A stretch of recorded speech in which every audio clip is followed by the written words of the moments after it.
여러분 안녕하십니까, 이파롱입니다. 오늘은 주한미군 강화 필요성에 대해서 말씀드리겠습니다.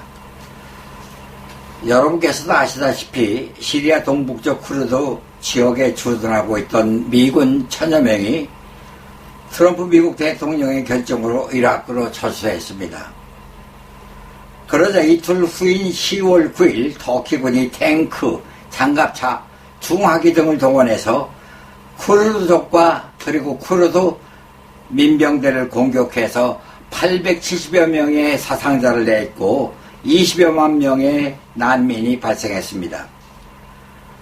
쿠르드 사태가 이렇게 되자 유럽과 중동 국가들은 일제히 트럼프 미국 대통령을 집중적으로 비난하면서 미국의 배신으로 쿠르드의 참상이 빚어졌다면서 미국을 믿을 수 없는 국가라고 비판했습니다. 이런 비판에 대해서 트럼프 미국 대통령은 우린 석유만 지키면 된다라고 말했습니다. 참으로 뻔뻔하게 짝이 없는 발언입니다. 현재 세계 도처에는 22만 명의 미군이 전진 배치되어 있습니다.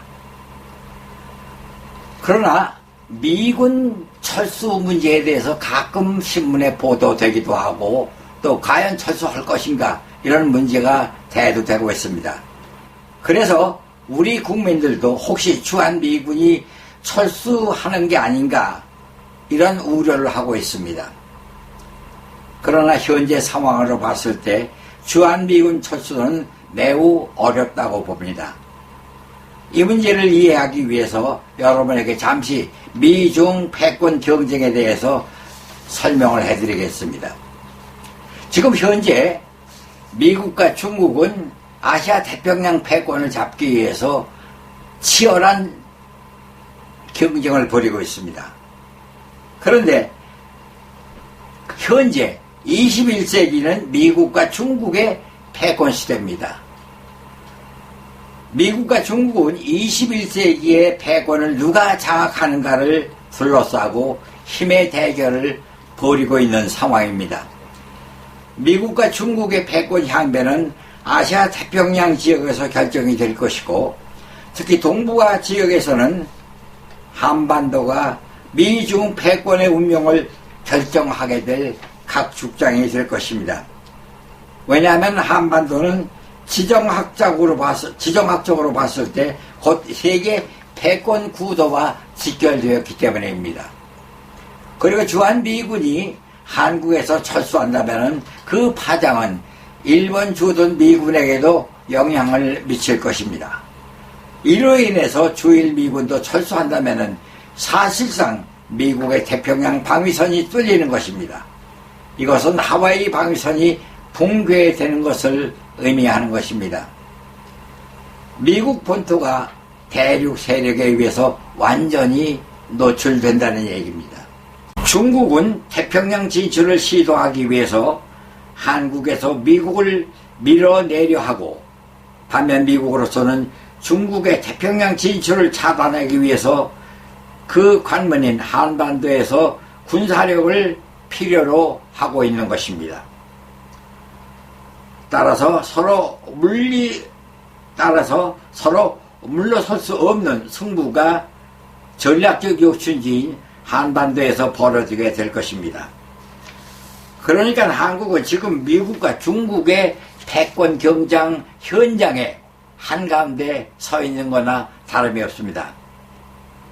패권 경쟁에 대한 미국의 핵심 전략은 동아시아 주둔 미군을 중국과의 군사력 경쟁을 위해서 재배치한다는 전략입니다. 그의 일환으로서 주한미군을 서해안 평택으로 전진 배치한 것입니다. 만약 중국의 북해 함대가 서태평양으로 진출하기 위해서는 산둥반도를 출항해서 서해로 남진해야 합니다.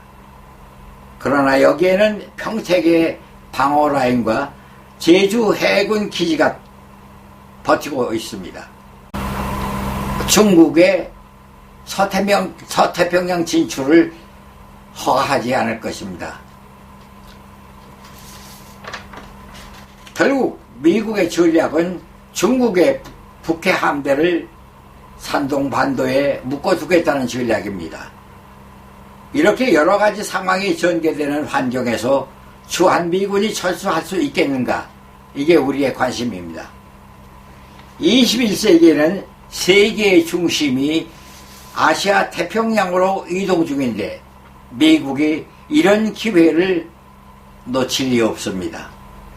이런 종합적인 정세를 보면은 아태 지역에서 단 한 군데에서도 미군 철수는 없을 것입니다. 물론 주한미군은 더더욱 움직일 수가 없습니다. 오히려 더 강화하면 했지 주한미군의 감축이나 철수는 없다고 확신합니다. 다만 우리가 이 시점에서 우리 국가 안보를 슬기롭게 대처하고 한미동맹을 더욱 강력하게 다지는 것만이 동북아 평화와 번영을 가져올 것입니다. 감사합니다. 예.